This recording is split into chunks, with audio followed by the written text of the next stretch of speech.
Avant d'entrer dans le vif du sujet, Madame et Série vous rappelle l'arrivée d'une belle nouveauté sur les écrans américains. Il s'agit d'Outsiders, sorte de Mad Max sériel dans lequel vivre selon ses propres lois a des limites que la civilisation ne saurait tolérer. And you do not know us.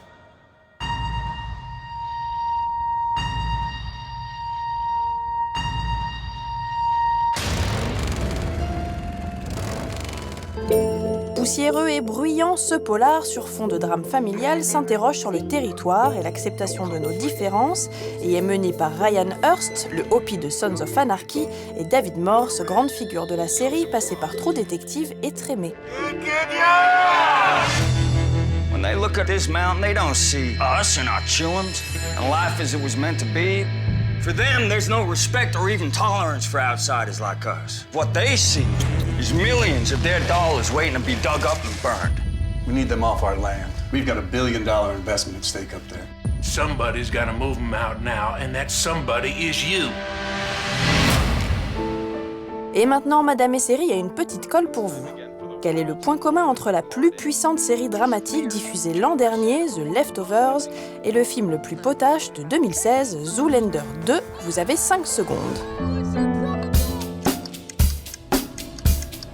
Eh bien, le point commun, c'est cette personne, Justin Theroux, on ne sait pas.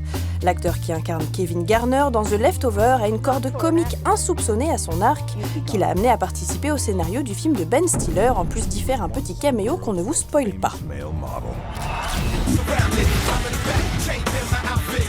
Meet the biggest supermodel in the whole world right now. This is all. Are you like a male model or a female model? All is all.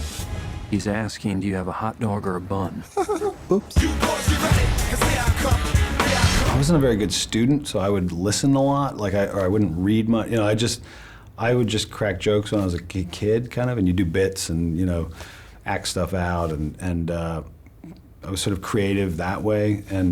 But I love dialogue. I love hearing people talk on the street, or, you know, and the absurdity of it sometimes, and I think it's just drawing from that kind of experience. Derek Zoolander, I'm with Interpol. I need your help. She's hot. I trust her. I grew up watching, as we all did, and certain comedies really resonated with me as like what I thought were really funny comedies. Where's my goddamn latte?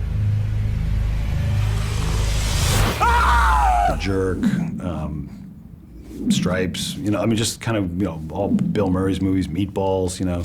I mean, like, I would, you know, sneak, and I would go into movie theaters and watch R-rated movies from a very young age, and it just, you know, it's just something that struck a chord with me, like, so I really loved it. Justin, dont on ne sait prononcer le nom, a donc fait le grand écart entre deux genres, deux formats, deux fictions et deux métiers aux antipodes, formatant son esprit à chaque situation. For the first time in a long time, we feel safe. Et pourtant, on imagine la difficulté de sortir d'un personnage aux confins de la folie et d'une sublime mélancolie dans The Leftovers pour aller faire des blagues avec la brochette Ben Stiller, Owen Wilson et Penelope Cruz. I wanted to be on set the whole time they were shooting. I couldn't be because I was shooting The Leftovers. So to go from Texas shooting The Leftovers to Rome shooting Zoolander, I made a couple trips back and forth, and it was like a badly needed break, like, because I would get like a week off to go and, you know, and be on set. So I needed to laugh a lot. So it was great. It actually kind of timed out perfectly. So, and then to go back to The Leftovers, it was kind of like, oof, all right, here we're now back in this. It was kind of, you get like whiplash, where you're just like, okay, this is two completely different things altogether. So it was a bizarre kind of 5 months or something. I mean, one could also argue that The Leftovers is, in a weird way, a comedy too, like in the Chekhovian sort of sense. You know, it's like that life is just like it's just nothing means anything, or, you know, meaning of life type stuff. But yeah, I was able to, because when I went to do Zoolander,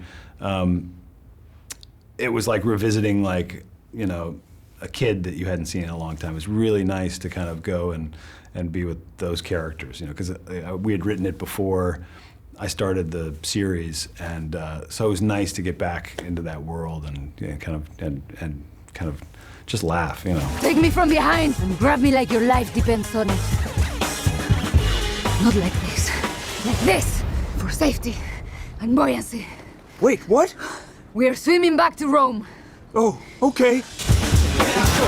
the right man. Pour revêtir sa casquette de scénariste, celui qui a joué devant les caméras de David Lynch, Mary Aaron et Zoé Cassavetes, et s'est affiché dans 6 Feet Under, Alias ou encore Parks and Recreation, se détache totalement de son expérience d'acteur pour se rapprocher de la réalité.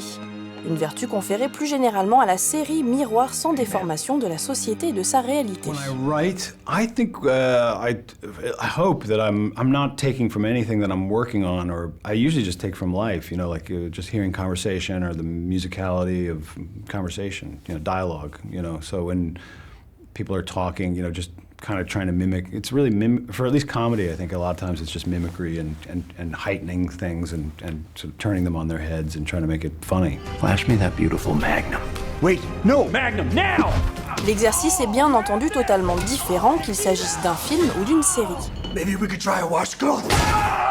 TV show, I think, is it's long form, so you have more time to tell the story. So if you have, at least with like HBO, or you have 10 episodes to tell the whole story. So I really always think of it like a 10-hour movie, so it's broken up into these little bite-sized pieces. A movie's different in that, you have 95 minutes to kind of do the whole thing and take a bite out of the apple, or create the arc for the characters. So it's just a different form, it's like an essay or a novel. They're just different things. So as far as acting goes, I don't really put the two together. I usually try and operate, at least in this case, from the character's point of view. Like, what would they say? What would they do? And then the rest, I think, is directorial for Ben. To just try and shape the scenes and things like that.